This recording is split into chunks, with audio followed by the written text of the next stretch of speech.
Jim Shaffrath is our featured speaker this afternoon.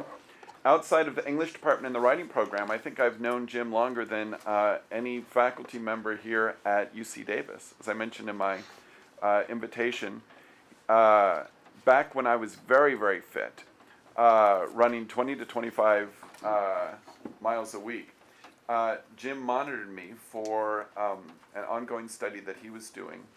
If I remember correctly, on the ways that antioxidants affect the way that our blood is oxidized after intense exercise. With Dr. Keene in nutrition. Right, and I got a sense of what happens in exercise biology classes and the sort of classes that Jim teaches, and in his commitment to teaching. And we've seen each other professionally many times since at the Summer Institute on Teaching and Technology, at talks that he's given here before FMFP, and as one of our most devoted customers in the basement of Wellman Hall, with help with scantroning the tests that Jim gives in his classes. So I'm very pleased that he could talk to us today about some shortcuts to excellent teaching. Sometimes people think that those would be a contradiction in terms, but Jim is here to argue otherwise. Jim Shaffrath, ladies and gentlemen. First off, thanks for turning out on a Friday afternoon. I appreciate that tremendously, and I'm so glad it's Friday. How many of you need to move on at 1, just as a sense of who has commitment? I won't hold you to it. You can wander out whenever. And good, okay. Because I think I haven't done this before, so I think I have like 40 minutes, and then we can chat. Feel free to interrupt. I've taught in exercise biology and the neurobiology and behavior now for cumulatively, it depends on if you want to count my grad student status or not, but it's 30-ish years. Shortcuts to excellent teaching. Again, Andy, did we make this title together? Where did this title? It was the one that I chose out of the 3 that you I sent you several. Good. Good. Yeah, and he's right that in many ways, I think, you know that saying sometimes, the shortest way to the other side is through. In many ways, I think that trying to short-circuit the educational process backfires badly. And so in many ways, the shortest way to excellent teaching is sort of understanding what it might be about. And I'll show you a slide in a moment, but it's much like surgery. It's much better to know what you're doing, get in, and get out quickly. Is best for the recipient and the giver. This is one of the alternative titles that I offered Andy. Saving Civilization, one lecture at a time. You have to know my personality, but I like the over-the-top exaggeration, the history. I've been called histrionic, but I'm only acting.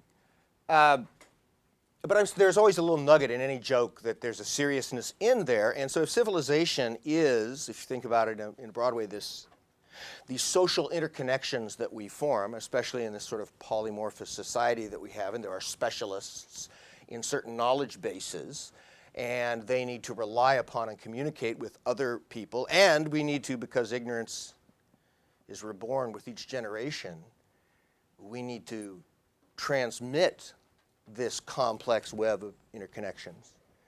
I'm quite serious about this. We forget that we're saving civilization every time we give a lecture, but I am convinced.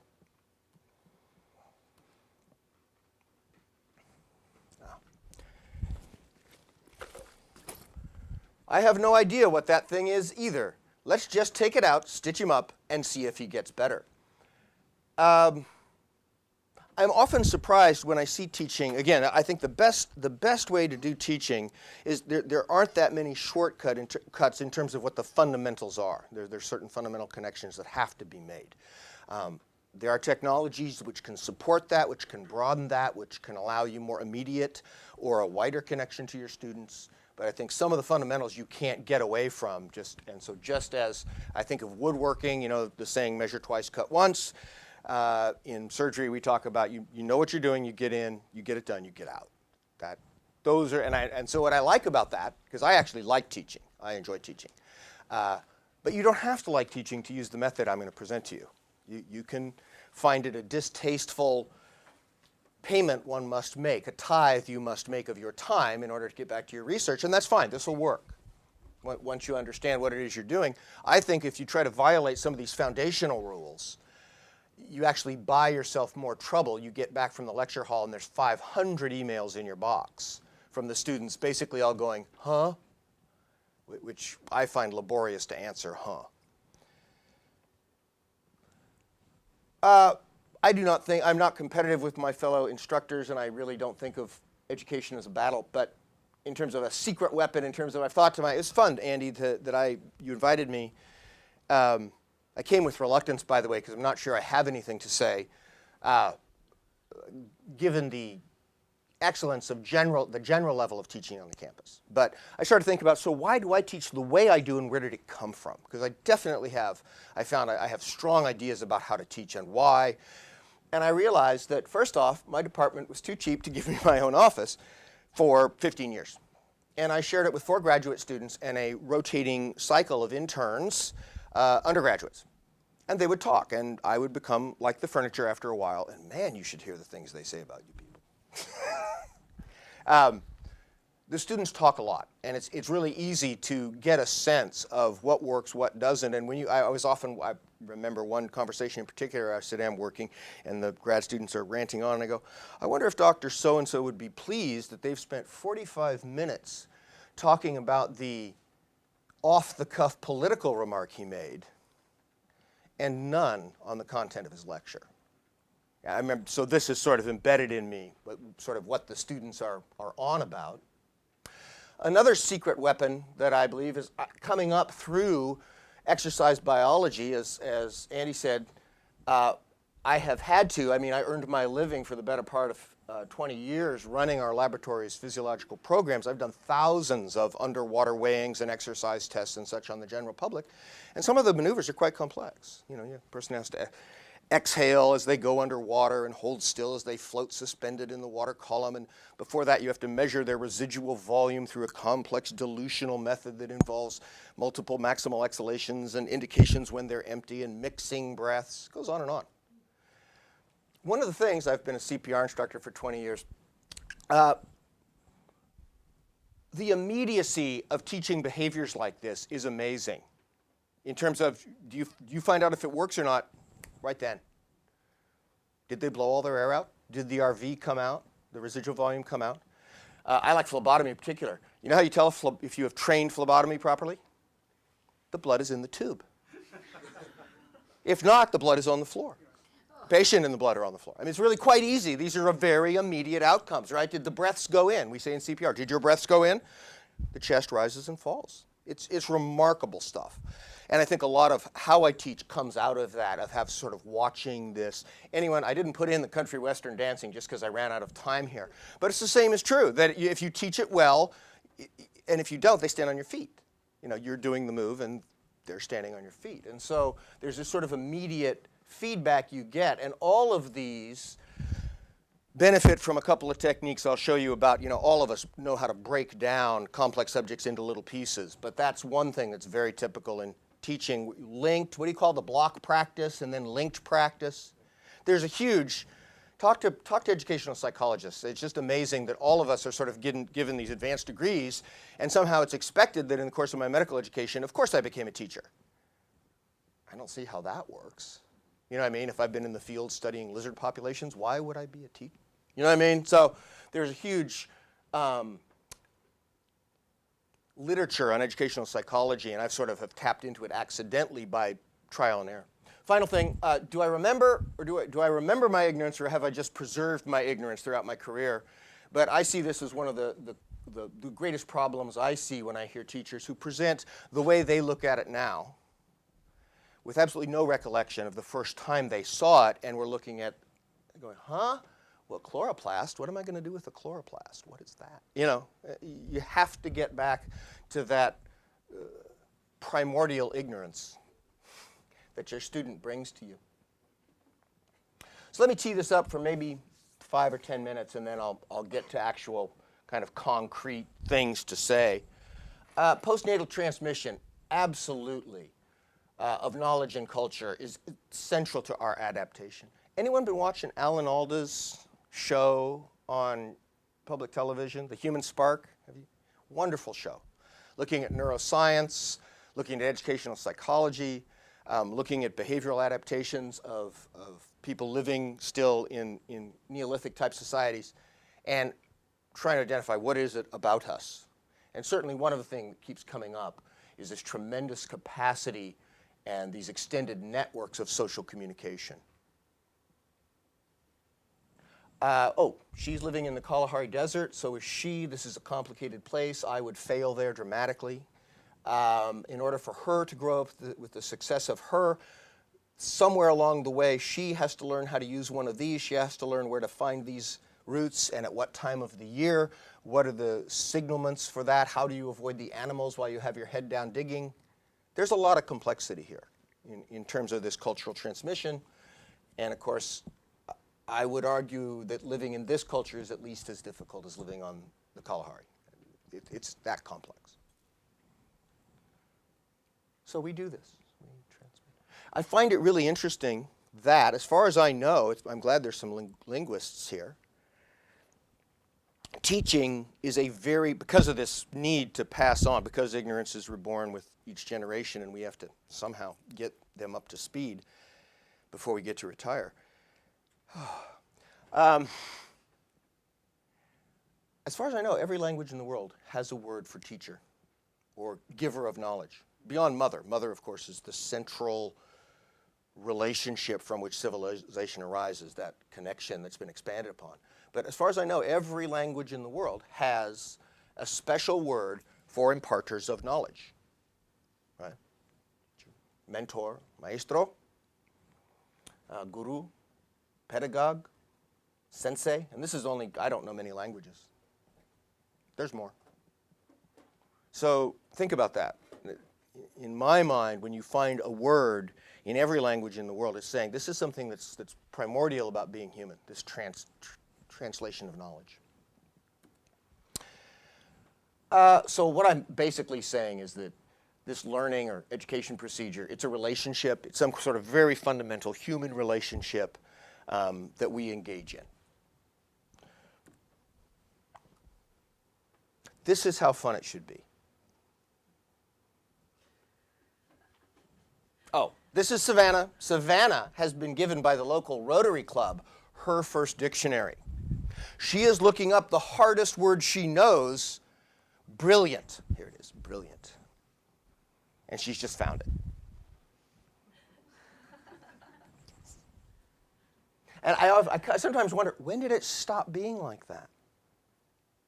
You know what I mean? It really should be like that. I mean, if any of you, it's silly, but when your ANOVA comes out of the printer and you actually get to see the results of the study, and it's like, oh man, I don't know how else to say it, but it's that exciting. Technology, by the way, could the Rotary Club have given her a laptop and she would have this experience? Yeah, sure, absolutely. There's many ways to have this experience. There's one other thing that I never noticed, Paul, and I don't think she would be making that face if she was alone in a room. There's someone there. I can almost guarantee she is directing that to a classmate, to the person with the camera, or to her teacher. Right? Apes, we don't make a lot of facial gestures have to do with each other, we apes. She's doing that because someone's there. So, and for me, that emphasizes this is a relationship. So it doesn't mean you have to hold every student's hand or know every student's name, but that we are establishing some sort of relatedness to them. And that's kind of the foundation. One of my, Dr. Jones said that one of the things we talk about here in this series is the use of technology. And one of the things I'm going to talk about today is how this relationship can be supported by technology, but it can't be supplanted by technology. And I see both things being done. Didn't you recently do evening hour website office hours on a chat space? Did that work? Yes? If you type really fast. Yeah. But because Dr. Salitsky is in a good place, if you will, at the end of the day, relaxed, no oncoming commitments, able to be clear-headed and answer the student, because many of the students, as you know, keep very unusual hours. this work. What'd you do it at like 9 or 10? I remember I'm comatose by the time you do your office hours. But that works, right? But so it's important, and I sometimes see faculty trying to use the technology as some sort of interpositor, like a shield to prevent the student, get them away from me. And I just don't think that will work. Or at least any learning that occurs will be no fault of yours if that's the approach. Oh, so Andy, have we had country western lyrics quoted in the series ever yet? No. Excellent. I haven't created a rule against it. Well, you may, but it's too late. We're going to correct that oversight right now in quotes from some country western music. I have a very strange leaping associations, but Randy Travis, when he first made it, he immediately cut a record called Heroes and Friends, in which he got his favorite country singers, Merle Haggard, Emmylou, all the people he'd looked up to. And this is from the title cut. He says, your heroes will help you find good in yourself, and your friends won't forsake you for somebody else. They'll both stand beside you through thick and through thin, 'cause that's how it goes with heroes and friends. Remember, it's corny because it's true. That should be a t-shirt. Yes. It's corny because it's true. What I'm saying, why this relates to educational psychology, is to some extent, it's a relationship is what I'm claiming. I'm saying the students have to in some way recognize you having something they want, or that is of interest, or that is meritorious. And as you know, if you ever have a student who doesn't recognize that, it's over, there's no relationship. But they have to, in some way, I'm not saying you become their one icon or they stalk you, but to some extent they come into your classroom and say, ooh, they know a lot more about evolutionary biology than I do. I value this. So to some extent, I think psychologists would use the term ego ideal, that at least in some nook of the student's world, we become their ego ideal. An exemplar, something we represent. I want to know how to analyze an ECG the way Crystal does. Show me the math. Oh, but there is this friend issue, which has a lot to do with, again, with relationship. As soon as you say relationship, to me, there's a whole list of issues. Trust, reliability, showing up. I mean, there's these very basic things that come up. So if, as I'm arguing, this is a relationship of shared discovery, then the students aren't just, there's often this idea we're just sort of dumping information into their heads. And I don't think that's what's happening. I think they're actually imbibing, I'm not saying they won't spit some of it out, but they are imbibing our behavior, how we do things, our process. I was just looking at this photo, there's some archery going on. Look at the attire. She is in the shorts and the hat. There's some mirror, right? This is his hero, and he is learning.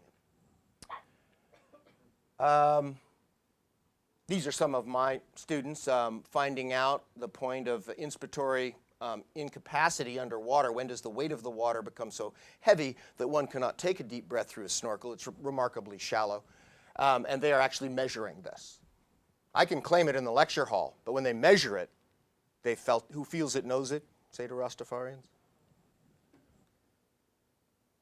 Which brings me to, I owe Dr. Solitsky this, W.B. Yeats' quote that many of you have heard, that education is not the filling of a bucket, but the lighting of the fire. Is that familiar?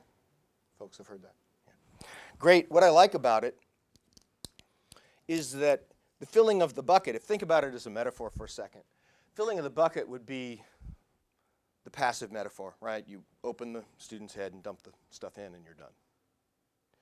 The lighting of the fire, as a metaphor, implies that the kindling of some sort of ongoing process. That, right, you're trying to start something up in them, a transmittal.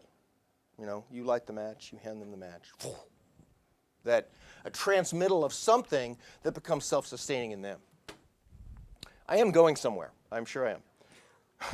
It may not be clear yet, but one additional thing I'd say before I become very concrete is that this relationship needs a place. Again, these are just photos I happen to have. From my environmental physiology class, we have a unit that looks at breath hold diving, and in the old days when the class was in the spring, we used to do it on the very last day of the quarter as sort of a pool party, but with data. I mean, how great is that? A pool party with data. And so this fellow is sitting, and he is imbibing a bunch of gases that have been altered to see if we can't influence his dive time, his breath hold time. There are people standing by for his safety and measuring it. You can see the respiratory syringes up here. He'll go in the water and hold his breath in a while.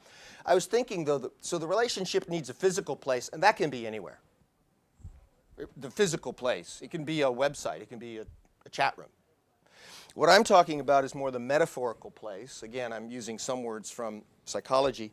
Anyone know this word, Greek? Temenos? Psychologists use it a lot. It means cauldron, or the container in which the brewing up happens, if you want to put it that way. And so if you want to brew up knowledgeable students, I would argue, I was thinking if I gave this talk 1,000 years ago, it would be intramural. We would have taken refuge from the wildness of the world inside the walls of our cloister, and I would share the Buddha, the Sangha, and the Dharma with you, wherever it was. So this temenos that we make, it has all, if it's a relationship, trust, reliability, you're there for a reason, you're purposeful. This is really interesting. It has to be okay for everybody to get confused, be ignorant, and be passionate. And that's us too. The professor goes, today I had to stop myself and say, I have no idea.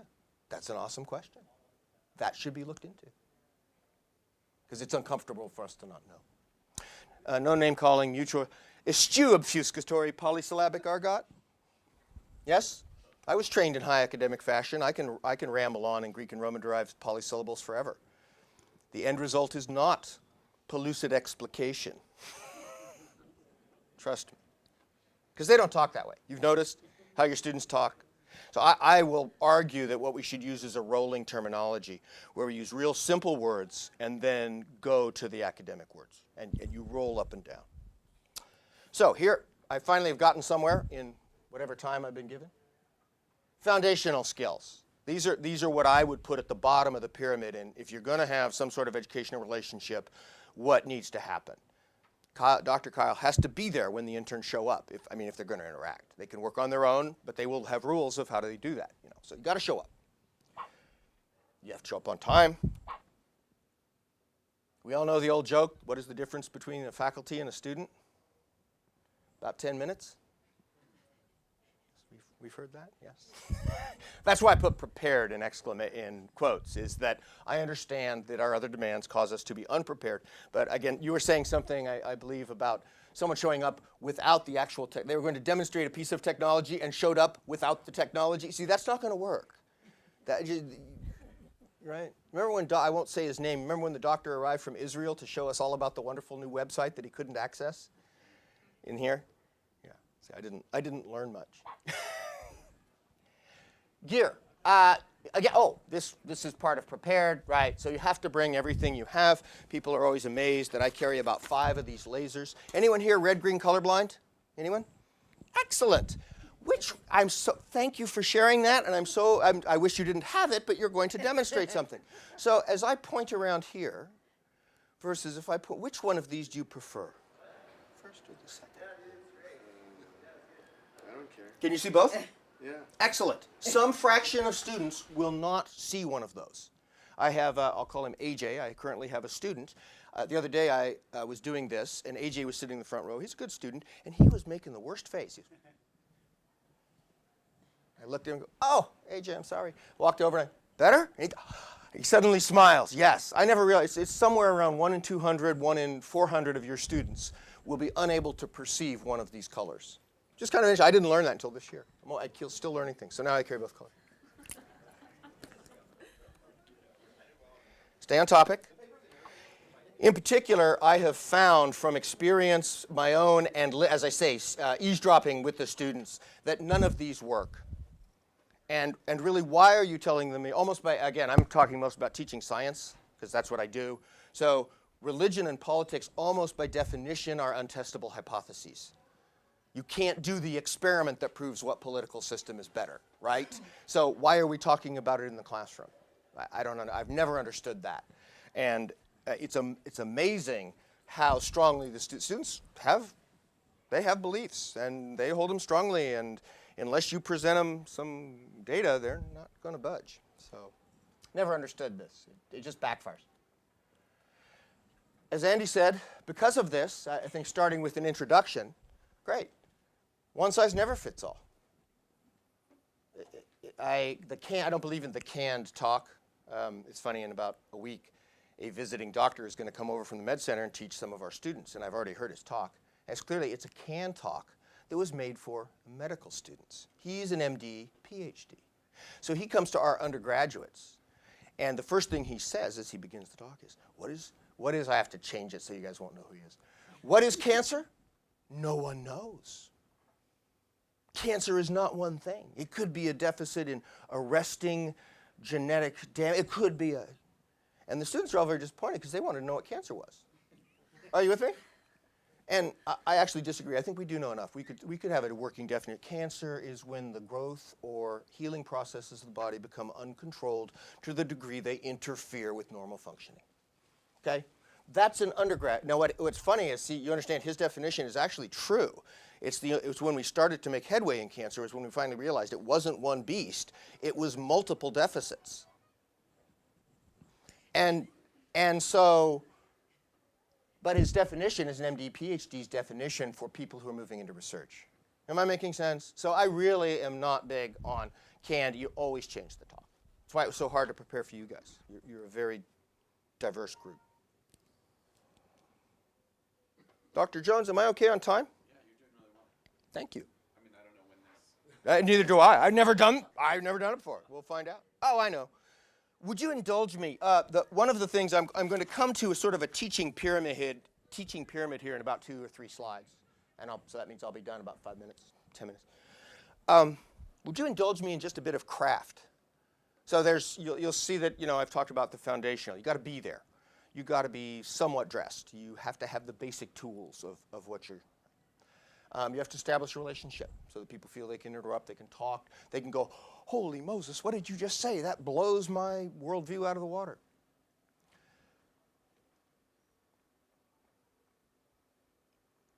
I think a thing we all err in, and I said something earlier about the one thing that I sometimes think of myself as a fool for science. I will do almost anything. I've done backflips in the front of the lecture hall. I've worn funny clothes. I will do almost anything to get my point across. Things on fire. I have said yes frequently. Yeah, he gets to see me teach. We teach. Paul and I teach together, and yes. I was going somewhere. Do you have any idea? You will do almost anything? Oh, I will do almost anything to get the point across. And one of the keys is to remember your ignorance. So I think all of us. Thank you so much. See, it's become interactive. It's a relationship. This is the oxygen hemoglobin dissociation curve. I have actually seen this put up to a group of beginners, and this is what was said. This, of course, is the very famous and terribly important oxygen hemoglobin curve. Next slide. Did you all get that? You see the problem? I mean, that happens all the time. And again, that's someone who's forgotten their ignorance. They, of course, know it as good as Dr. Barr and I do. We're sick to death of the oxygen. But if you will, indulge me for just a couple of minutes here. That this is, and we'll use Andy as our test subject, since Andy is not, per se, a dedicated physiologist, although he has an excellent working understanding. So what this is saying hemoglobin is a molecule that binds to oxygen. And there is some sort of relationship. On the x-axis, we have the amount of oxygen molecules dissolved in the surrounding fluid, in the blood or in the surrounding air. That there is some presence of environmental oxygen. And this is saying that the hemoglobin molecule binds more oxygen the more oxygen is present in the environment. That makes sense? Right? So it's in some ways, it's a very simple graph. It says this molecule binds oxygen, and the more of it there is, the more it binds. So that would be your first layer if I'm breaking this down, if I'm anatomizing this. Now, one of the things to notice is this is not a straight line. If it was a straight line, it would be some sort of very simple physics relationship. It's not. It's quite odd that the line up here, so when there's very high levels of oxygen around, this hemoglobin molecule seems to be highly avid. It is 99, 95, 90, 100% saturated. It gloms on to the oxygen molecules, avidly, avaricious, hungry, greedy. Rawr. Notice that that has quite a range, and then something changes. Well, let's start. One of the crucial things for understanding this is to realize that these concentrations of oxygen happen in different parts of the body. Even though you may make this curve in a test tube where you're constantly dialing up and down the oxygens continuously, that's not what's happening in the body. Take a deep breath. Where do you suppose the highest levels of oxygen exist in our body?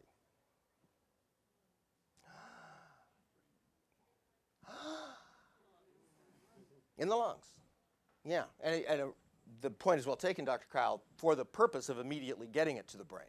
But this level here, these are concentrations or partial pressures of oxygen normally found in the lung. And so what this says is in the lung, hemoglobin grabs onto oxygen, binds to it with great affinity and won't turn it loose.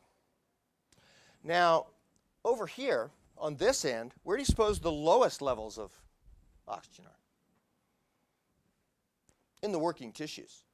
And so for a brain that's asleep, it might be up there, and for a brain that's thinking hard, it might be here. For an exercising muscle, Dr. Barr, we don't get much below 17, do we?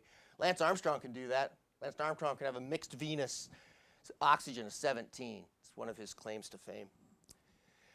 So this is the peripheral tissues. This is where it's, and notice how radically hemoglobin changes. It suddenly is willing to release 75% of the oxygen it carries. So it has a almost a binary change in character that in areas of low oxygen, hemoglobin passes it out, releases it.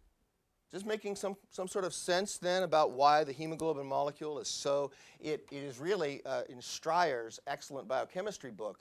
There's a wonderful, whole chapter on hemoglobin. He makes the argument that this was the first environmentally sensitive molecule, or at least the first one. We realized that molecules are actually sensing their surroundings and altering their behavior. That's how I'd start that for beginners. Am I making sense of what I anatomized it in the old sense of the term. I cut it apart into little pieces and ran through it. Did that make any sense, Annie? Yeah, that makes sense. A little bit? Cool. Since we have ecologist, I'm so excited we have ecologist present. I have priapulid worms for you. Aren't you happy? I was thinking, one of the things when you come to a talk like this is how on earth am I going to teach you guys anything? Maybe I taught you green lasers are useful for people with red-green color blindness. Maybe you learned that. Something flowed by me the other day in one of my journals. Just recently, they've discovered that in the priapulid worms, do you guys know do my ecologists know the priapulid worms? Very small group now, very ancient. They go way back into the Cambrian. They're present from the Precambrian explosion.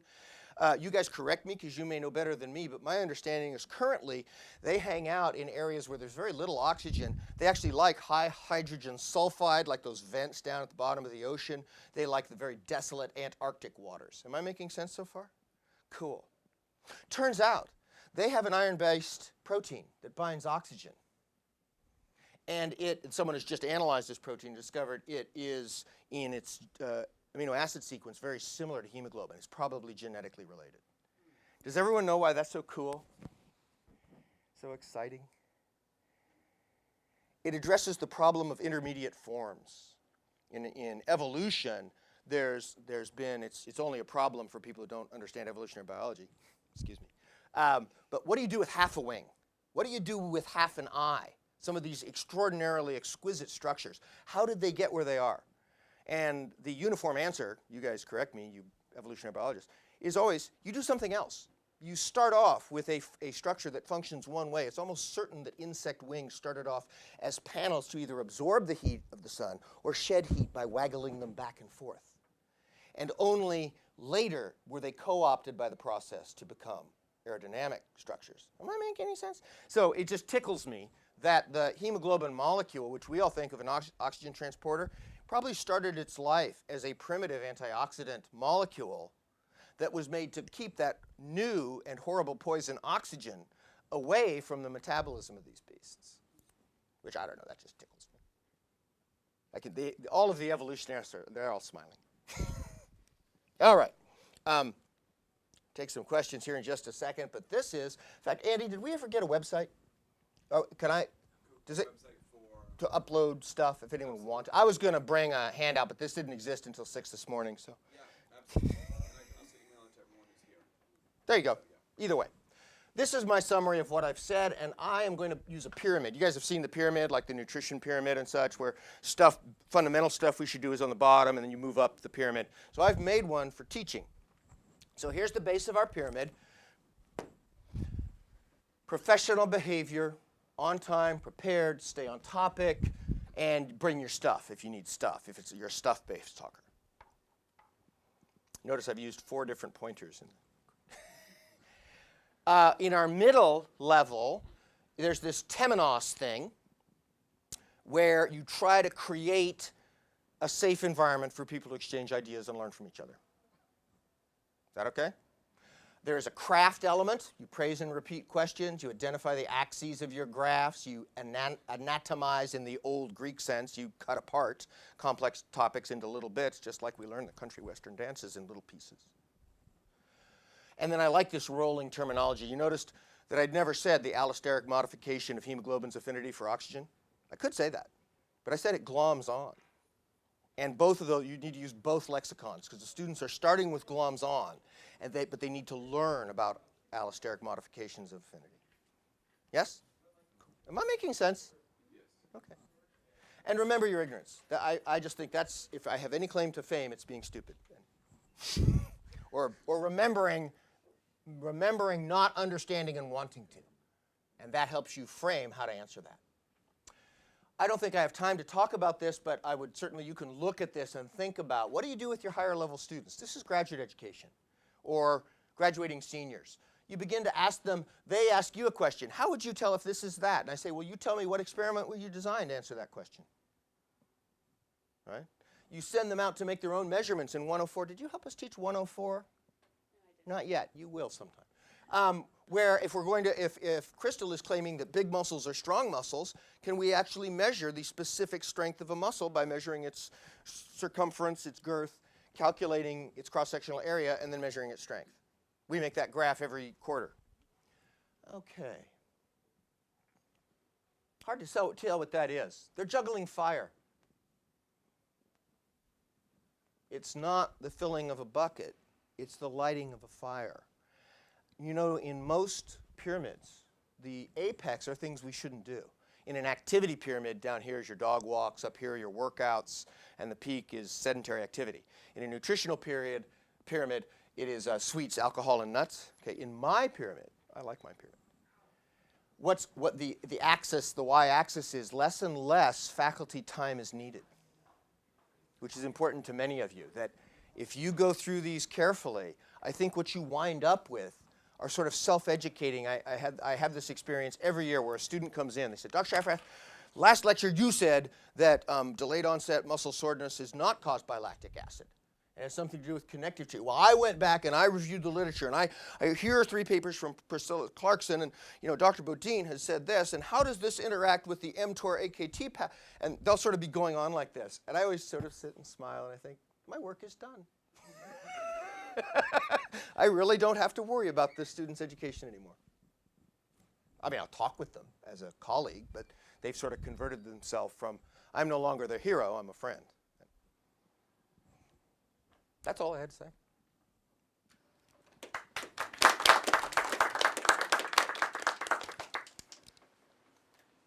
I bet you all have some questions, some comments, I hope. some requests for reiteration. Jim, I'll start us off. I like the pyramid idea. I just feel like when I was a young graduate student and realizing I was going to have to instruct And I wonder sometimes when I get frustrated in all this teaching, I still look at the higher levels of the pyramid as taking more time. So your comment about that, yes, in an ideal world, so help to talk us through that again. Give us Yeah, we some, got to read these, don't we? Right.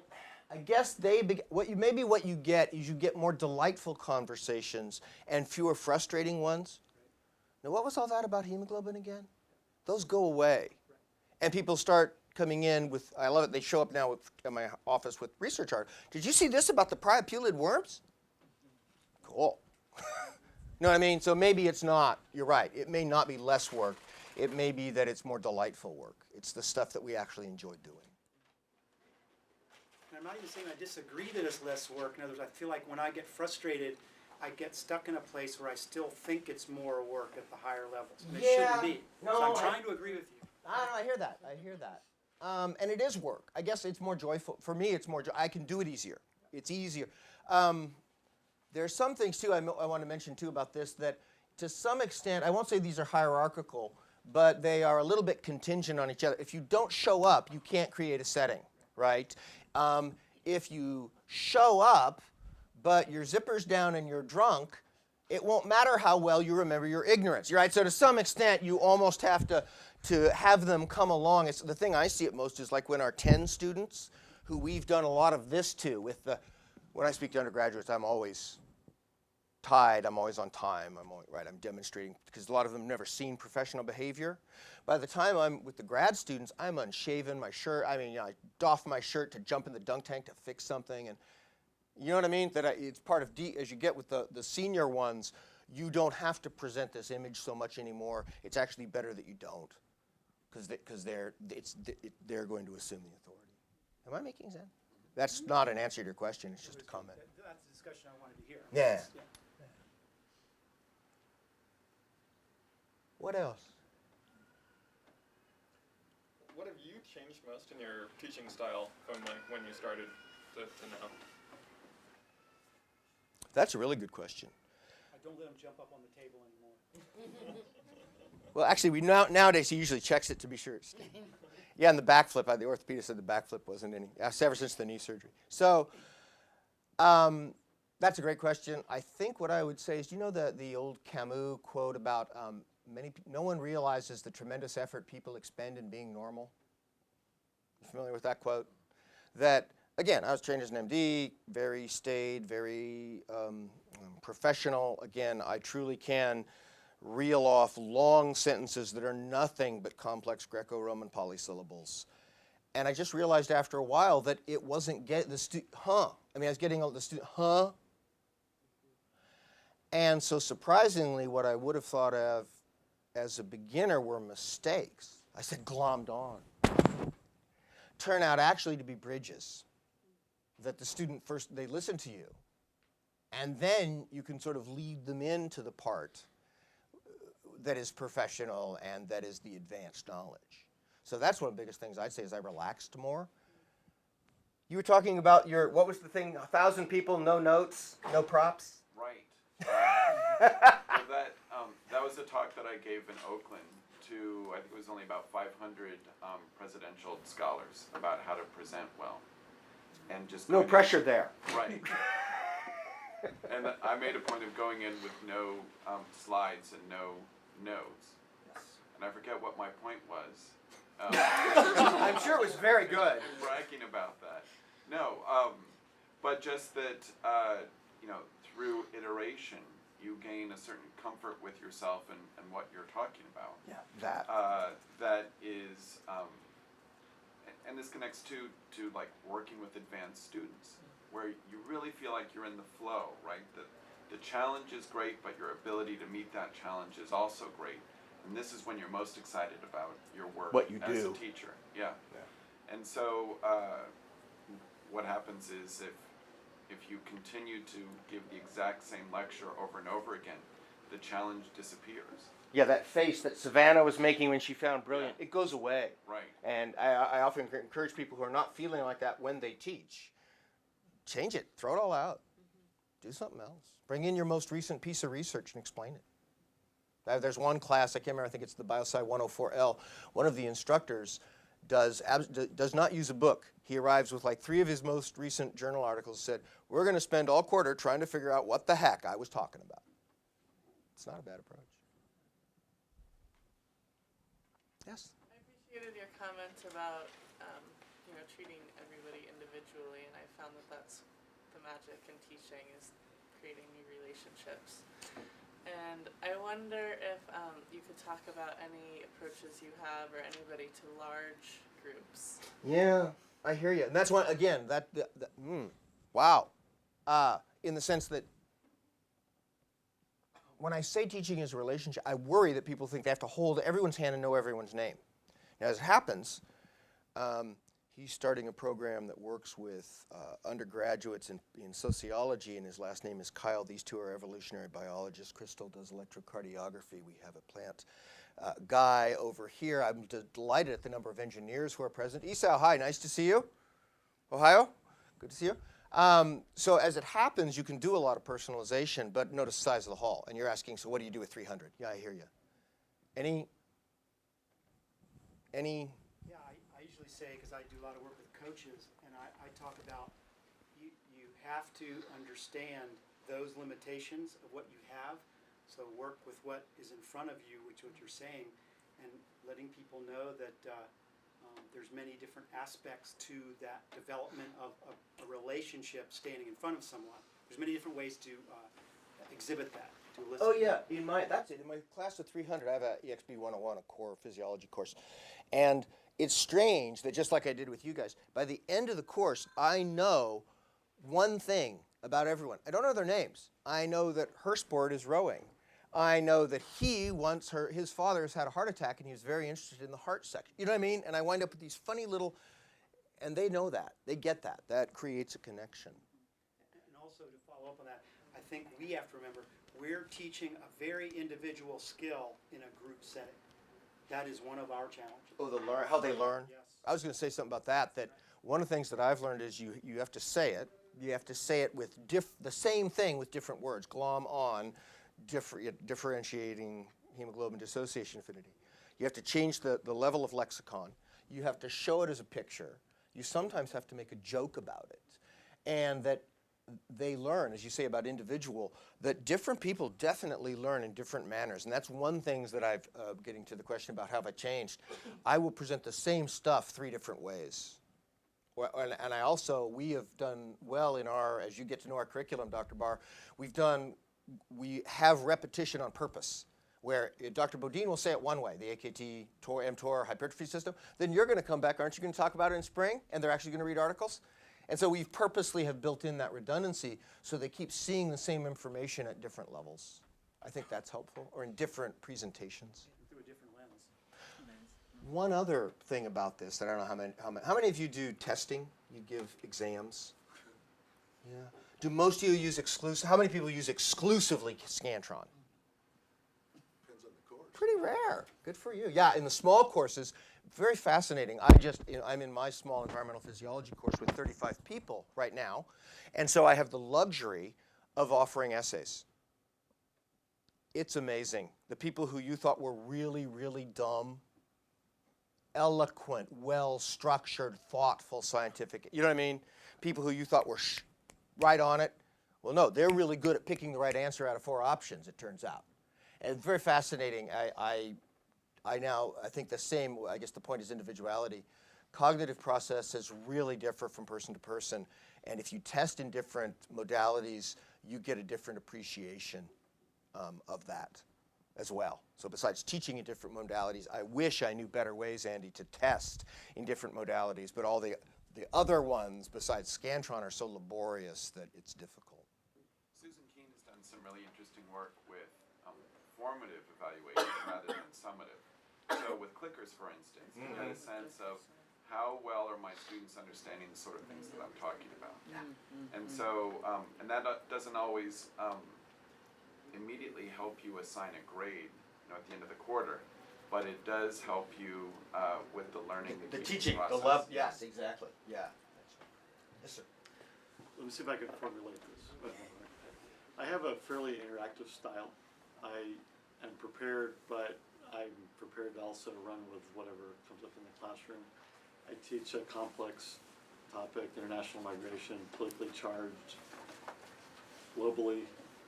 I have a lot of students from all over the world. That's a self-selected group, right? So I get to ask questions and they tell me answers and they provide a lot of the data. I do a lot of these things, but I think that my main challenge is staying on topic because I'm asking them open-ended questions. In a And very diverse group. Yeah, my Very cauldron, in a very diverse group. They're good students for the most part, but my I'm using this cauldron. Yeah. I'm also a jazz musician, by the way, too, so I like improvisation. But I think that keeping, that clearly works for some and not for others, because some just want the PowerPoint. Yes. It goes to structure, and I try to use PowerPoint to keep a structure there. Oh, sort of But bring them back, almost bring like 'em blank. back. Yeah, we Yeah. do that a lot in our. We'll have a couple of like this is a summary statement of the Yeah. things I've said, but there were a lot of times where I was turning it off. We were just talking. I was asking questions, and I think it's real. I kind of feel like this really works one day and then doesn't work at all the next day. Yeah. And how much kind of control you give up with undergraduates. I get it with graduate students, it's a different ballgame, but and I'm not talking about a really large course, 50 to 80 students. How much you give up of that control, interaction, and I You. would argue and say You do it all the time. that you're not, that the days you say where it's not working, you might be wrong. For who? Yeah. Who is well, it that's not true working too. Yeah, for? you never know. That's Right. true. I had a great friend. One of my mentors was Bob Hawley in our department, and I was telling Andy at the beginning. I used to come up to Bob when he came back from class, and I'd say, "Bob, how did your talk go?" And he'd look at me and go, "How on earth would I know?" Which I thought was a really nice perspective. You'd have to go ask a student to find out. So this one here, who's objecting, often throws the reins of the class to the students. He'll stop our class for 10 minutes for a group discussion. And it's built in there. Again, there's a timing issue that you have to at some point be able to bring it back. But Paul is very good for doing these sort of group demos, discussion points, and he'll have, would you say, a third of, I mean, I haven't seen your 102 class, but at least a third of some of our classes you turn over to the kids, and they do it. But a way that you can do that is you can provide the PowerPoint slides online as an online tool. The ones who learn from that might go to that, they might not come to class, but then you can have your freer discussion as you go through. Your interactive component is where when we're together. Yeah, medical school is a perfect example. The first day you see 400 people in the first physiology lecture, and the second day there's 100. And by the end of the term you get about 40. There's the one person every day who rotates through, who takes notes for the whole group. But most of the medical students feel like, well, I can study that information in a shorter period of time than the 1 hour it's given to lecture. That's something that as teachers we don't like. But at the same time, you understand that that's a different learning style. And so, especially now with all the online learning, you can provide it both ways. And what you'll find is you get a certain type of student who's going to just go out, just grab onto that and not need anything else. Yeah, that's like the other doc. ones are going to be there.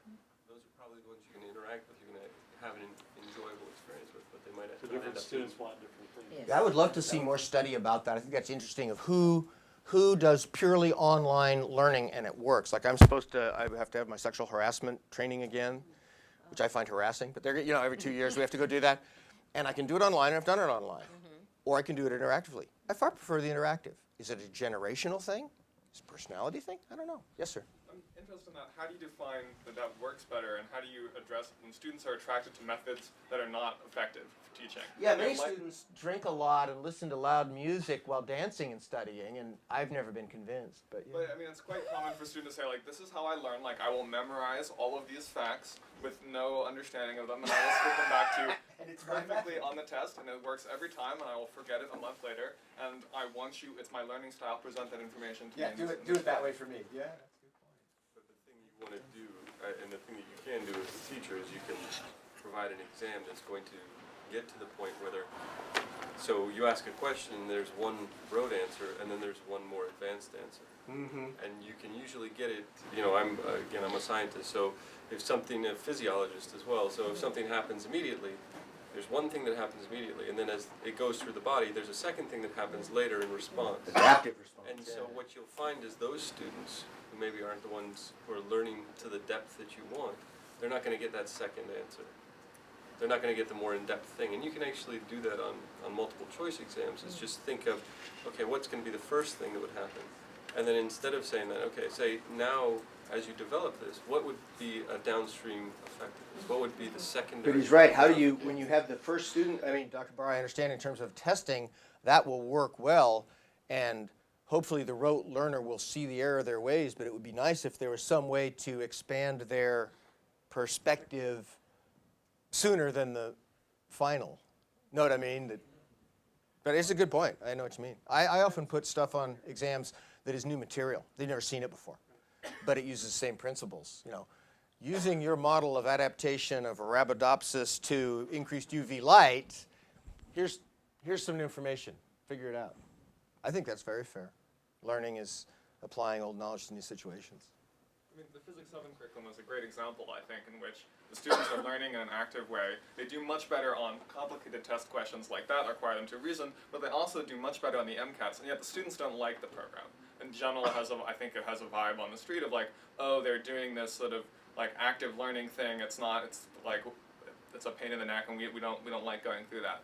And Oh, like you the actual balance- measurement they don't like? They don't like the course structure, even though the students who take this and go through Oh, their this course is your structure point. perform much better. Oh, it's like our lab class. We have a lab class that's very comprehensive. They do 9 labs with full lab reports and graphical data. Each lab has about 4 main sections that it's illustrating. We do all this in 1 quarter, and it beats the heck out of me, and my poor TAs are even more beat up, and the students work really hard. And so at the end of the very first time we taught it, me and Dr. Holly sat down, we looked at it, we said, do we really have to do this? Is this useful? And then we said we didn't know. And we waited another quarter and we started to see pieces of their scientific writing from other sources. Oh, we really do have to do it. And sort of the same deal that they don't necessarily, some of them, I'm deadly surprised that 1/10 of the class comes up and says, this is my favorite class. I worked you that hard and you liked it? I was stunned. But the overall improvement in their scientific abilities, measurement, and writing is so great that we feel we have to do it, even though it's actually a little hard on everybody. It's difficult but worthwhile. So maybe, I don't know how to reframe that, how to make that more palatable. Well, one way I think is to be transparent with your students at the beginning of a class. Like, this is the different way that we're going to run this class. These are the higher and unfamiliar expectations that I will have for you as students. Realize this now. You're going to be learning in ways that will be foreign to how you learned in high school. Many of you are just turning up the volume on high school learned strategies, and you're using them at UC Davis. And I think that in some of your introductory classes, you can get away with that. In this class, you won't be able to get away with that, and here's why. And then you can talk about some of the reasons why. Interestingly, some of the reasons why connect to this question of how do we teach a large class well? And by well, I think we mean to a certain extent using some of these interactive techniques that we use in smaller classes. Yeah, how do you support a good relationship with Right. 1,000 people? It's a really Exactly. amazing question. It is hard. One thing to remember is that all of us have a sort of relationship with our intellectual heroes, many of whom we have not met, right? Many of whom died before we were born, right? That they're very important to us because of what they've said, their intellectual acumen, the path that they took through life, whatever the case may be. They're important to us in how they inspire us, even though they don't know us, right? And so I think that that can be the case in the classes that we teach if we take on some of these strategies that you've talked about. So for instance, this remembering your ignorance, I'm sure students love that. In some ways, there's kind of a comical element.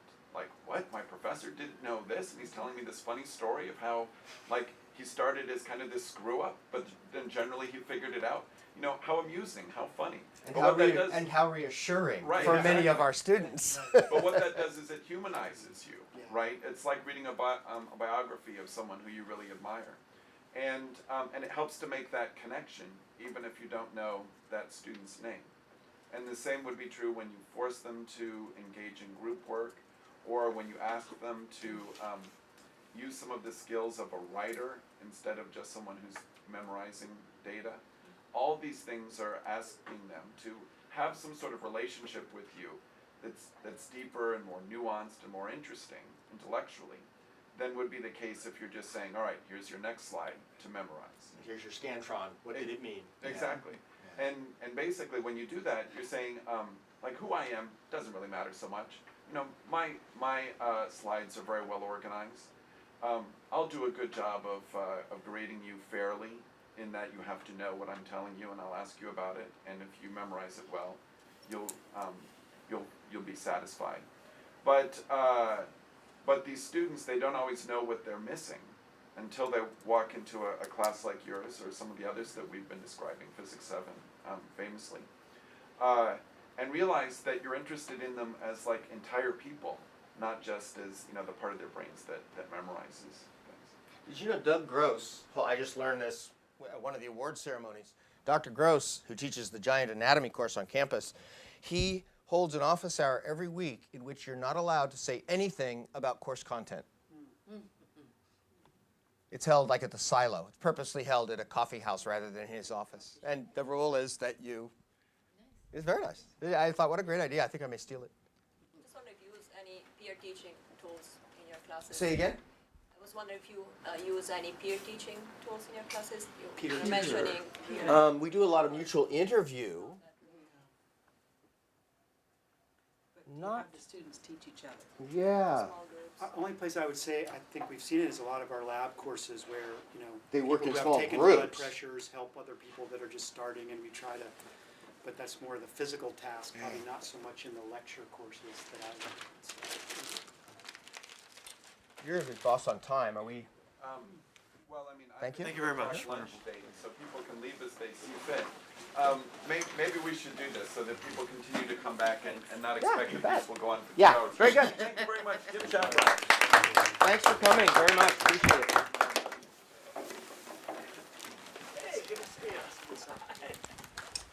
Thanks very much. Oh, yeah, Appreciate pleasure. it. Buongiorno. I always